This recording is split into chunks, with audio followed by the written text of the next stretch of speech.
Well, you see, the problem is there's not a lot of people, I don't think, in the game of cricket who actually understand the technology that is used. You know, when most players are asked if they would like more technology, the players say yes. But it isn't explained to the players what sort of technology we're talking about. See, a lot of this technology has a human hand in it. So as far as I'm concerned, it's a nice gimmick is probably not the right word, but it's something that is there for the television viewer. But it shouldn't be used to adjudicate decisions on whether, you know, international batsmen are out or not out. I mean, it's absolutely ludicrous to use technology. I mean, my principle is, if you're going to have justice, you should have justice for all, not justice for some.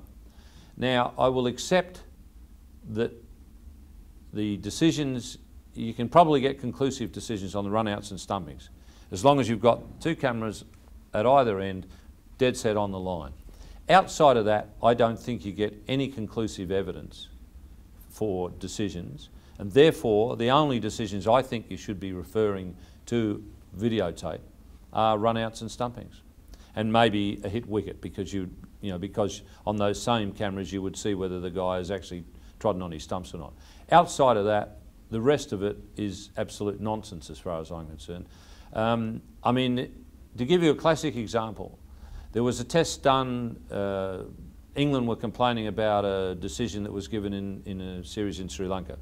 It was to do with a catch, whether the catch was taken or whether the ball bounced. And the claim was that the ball had bounced. Now, one of the commentators on that series actually went out the next morning and reenacted that catch. He put himself in the same position, but what he did, he made sure that the ball was being shot as a fair catch. In other words, the ball was in his hands, right? So that's the ball, this is his hand. So the ball was there like that. So he's reenacted it as a fair catch. And they shot it from all the cameras all around the ground that were used in the match. And some of those cameras made it look like that ball had actually hit the ground before it went into his hand. And the guy had definitely had it as a genuine catch.